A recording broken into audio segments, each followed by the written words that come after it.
हरे कृष्णा। आज का हमारा सत्संग श्रीमद् भगवत गीता के दूसरे अध्याय का 39वां श्लोक। भगवान कृष्ण कह रहे हैं कि जब योगी के जागने का समय होता है तो दुनिया सोती है, और जब दुनिया सोती है तो योगी के जागने का समय होता है। इसी बात पर आज की हमारी सत्संग हम करेंगे कि कृष्ण भगवान का जागना और कृष्ण भगवान की निद्रा ये क्या है।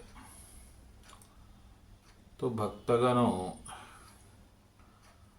हम जो एक दृश्य प्रपंच का जगत इसमें जीवन व्यतीत करते हैं, ये वास्तव में आत्मा का सोना है, ये आत्मा की निद्रा है। और इसी निद्रा से जागने को योग कहते हैं। तो योगी जब योग में होता है तो निद्रा में नहीं होता,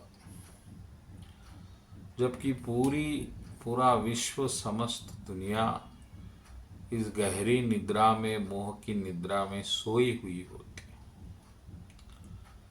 और जब योगी विश्राम करता है,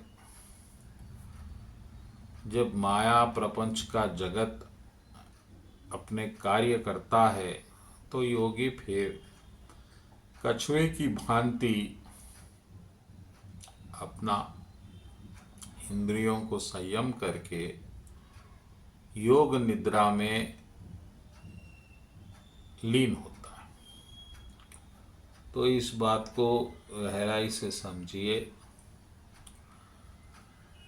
कि ये जो प्रपंच हमें दिख रहा है या दिखाया जा रहा है, ये एक स्वप्न की भांति है। और स्वप्न के लिए निद्रा का होना आवश्यक है।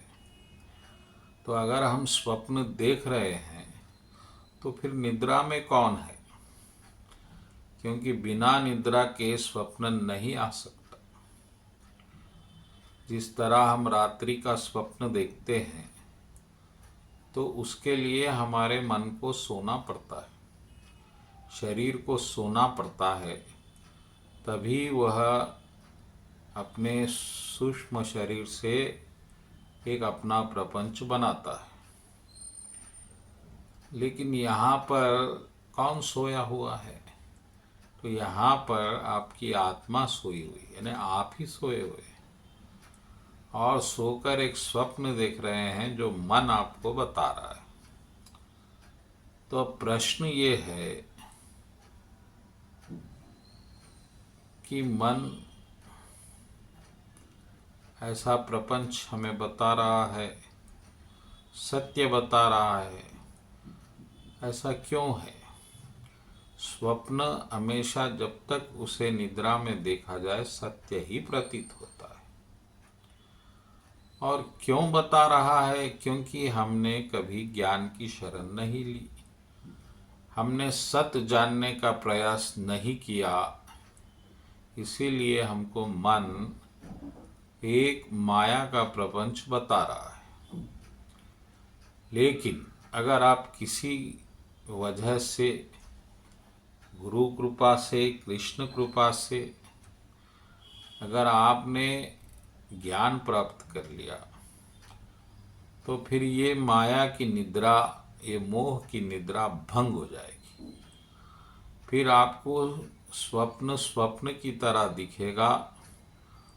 और क्योंकि अब आप सतर्क हो गए हैं, तो जो स्वप्न माया अपना कार्य करेगी, क्रिया करेगी, तो फिर आप उसमें डूबेंगे नहीं, जागते हुए संभलेंगे, जबकि पूरी दुनिया डूबेगी।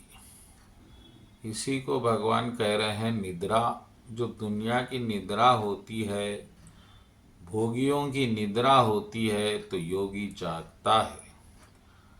और जब योगी देखता है कि माया का प्रपंच अपना कार्य कर रहा है तो अपनी योगिक शक्ति से वो इंद्रियों को कछुए की भांति अपने कवच में छुपा लेता है। इसी तरह इंद्रियों को संयम करने से वह योग निद्रा में लीन रहता है और माया प्रपंच चलता रहता है। तो इसी को भगवान कृष्ण कह रहे हैं कि जब योगी जागता है तो दुनिया सोती है और जब दुनिया जागती है तो योगी सोता है। तो यही कृष्ण का जो तर्क है, ये तर्क